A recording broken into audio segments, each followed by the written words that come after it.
Namaskar. Stapakaya cha dharmasya sarvadharma swarupine avatara varishtaya Ramakrishnaya te namaha.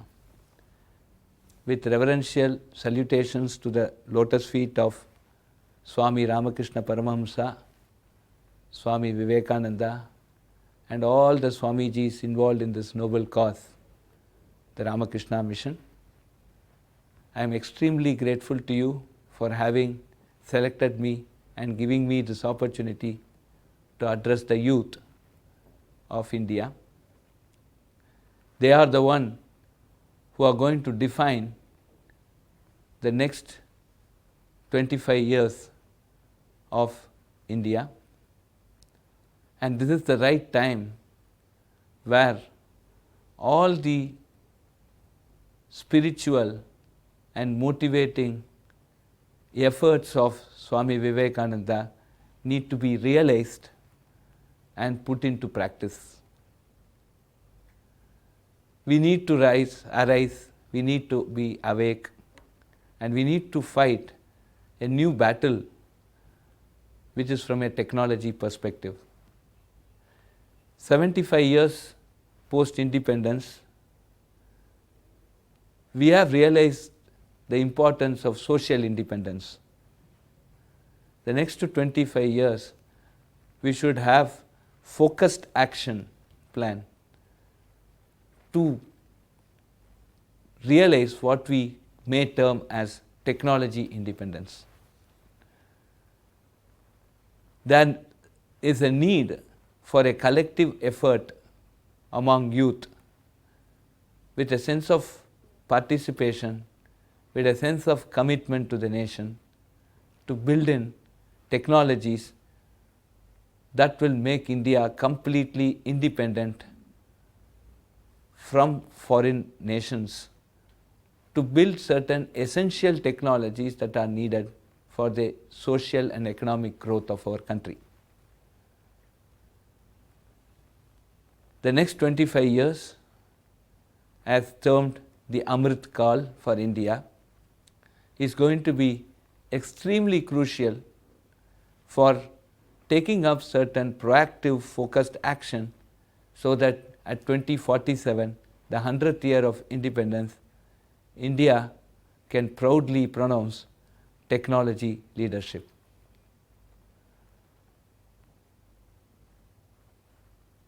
The main important inspiration that we need to get from Swami Vivekananda at this point of time is the self-confidence. Just let us imagine the Chicago meet where an Indian, probably the only Indian in that whole gathering, had gone all the way from India to Chicago through ship, faced all the hard time of travel, reached this place and started on a very, very different note, an unconventional note. Brothers and sisters, rather than ladies and gentlemen. What an impact it created. For somebody who is completely a loner in that particular group in terms of the origin or the country of origin, and to make a unconventional address which got attention of millions, and till today we are talking about.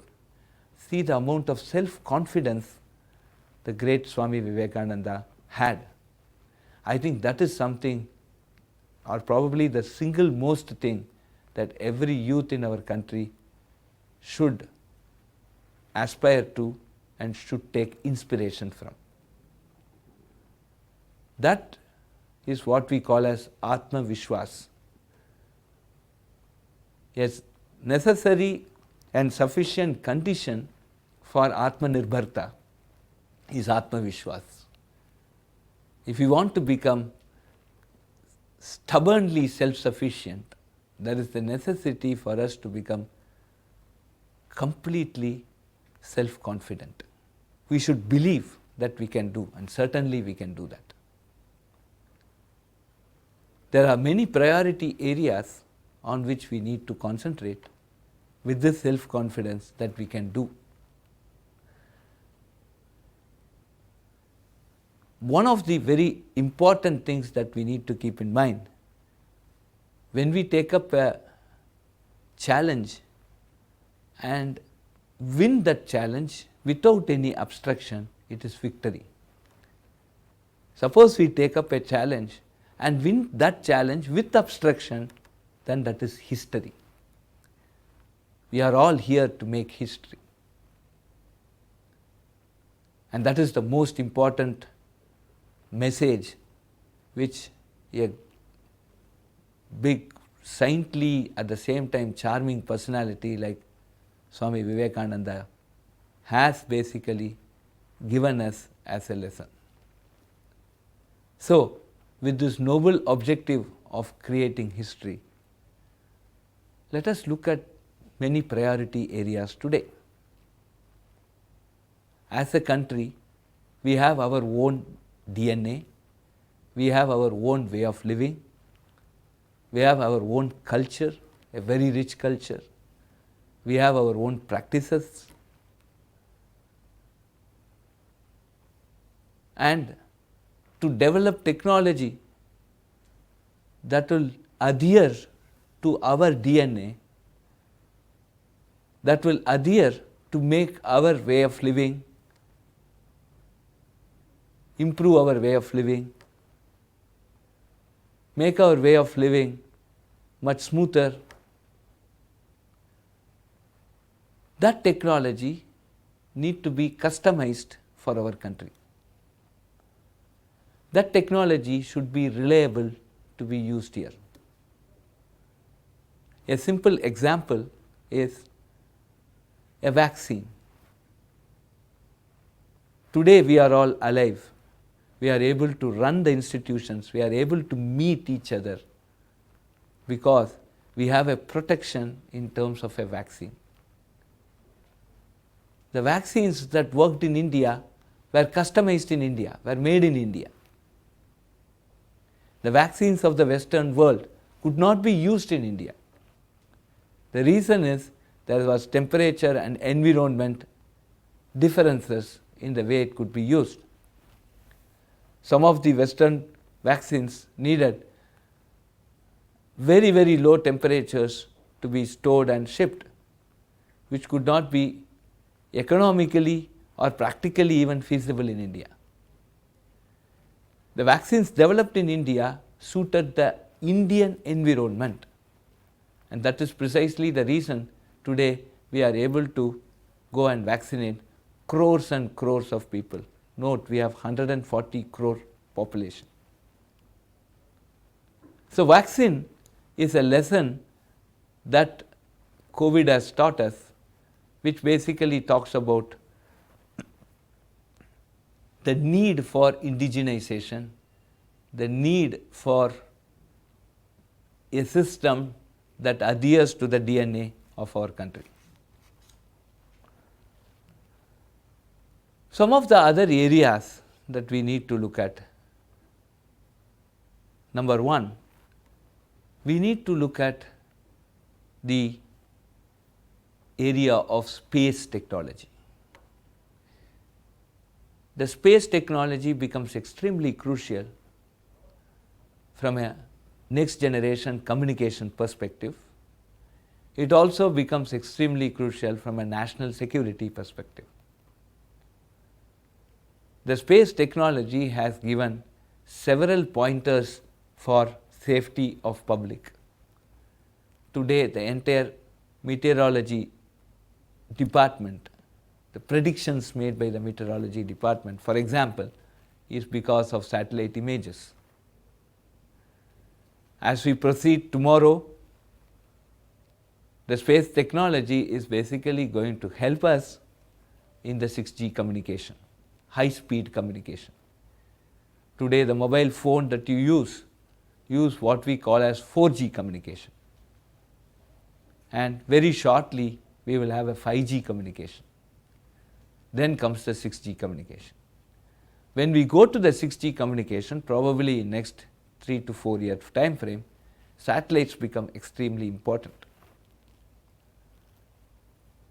There have been a lot of efforts in India to develop satellites at a lower cost but higher efficiency. Youth interested in aeronautical engineering, in rocket science, should start imagining the type of systems that are needed for the country and start building them. The next important area that we are looking at is medical science and technology. Today, 37% of Nobel laureates are what we may call as physician scientist, person who has an understanding of both engineering and medicine. There is a need for the engineers to learn about medicine and doctors to learn about engineering.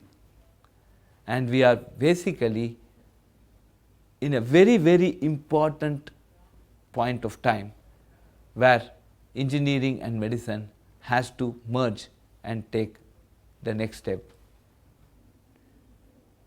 We are importing almost all of our medical equipments. This import should basically reduce, or ideally should become zero. We have our traditional schools of medicine, the Ayush, the Ayurveda, Unani and Siddha. Lot of inspirations need to be derived from these Indian schools of medicine that could give much more broader perspective, specifically in the areas of communicable diseases and cause and effect relationship. What I mean by cause and effect relationship is understanding the cause for an effect. Some simple examples are sugar causes diabetes, smoking causes cancer, alcohol causes cancer. This type of cause and effect relationship need to be understood. The Indian school of medicine, the diagnosis procedures and even the surgical procedures could throw a lot of light on how the modern medicine in the coming years should aspire to, should work, should be discovered, the treatment process. Many things can come from a proper understanding of our Indian school of medicines. So, we are looking at a aggregation of contemporary medical processes, contemporary technologies, the Indian school of medicine, and see what is the best we can get out of these combinations. Medical science and technology therefore becomes extremely crucial, and every doctor should aspire to learn a lot about engineering, a lot about the devices that they are using, and start imagining what it means for this device to be made in India. What are the challenges? What would be the obstructions? After all, we have, again I repeat, 140 crore people, and many of them would need almost every one of them would need a medical assistance in their life, at least once. Imagine the enormous amount of experience a doctor in India can have, and these experiences must be translated into globally recognized, globally useful products that would bring a lot of proud and Atmanirbharta to our country. The last area that we need to concentrate is on agriculture.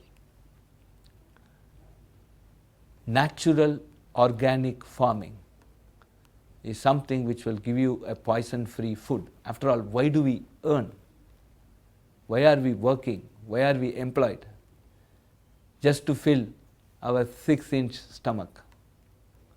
And we need to aspire to fill that 6-inch stomach with poison-free, completely natural, organic food. There needs lot of technology intervention to make the life of a farmer much easy, much productive. Agriculture, which was one of the major profession of our country, today unfortunately the number of people enthusiastic about agriculture has been reducing. There has been a continuous migration from the village to the towns, from the towns to the cities. The major hit comes on agriculture. There are very few who can take agriculture as a profession, agriculture as their career, agriculture as their job. This was not the case long time earlier. When we want to do organic farming, of course we need lot of patience. We need help of the not only some of the organic materials and processes and manpower, but also our cattle. Cow dung, cow urine, goat dung, goat urine, goat excretia, these are all very, very important to enrich the soil.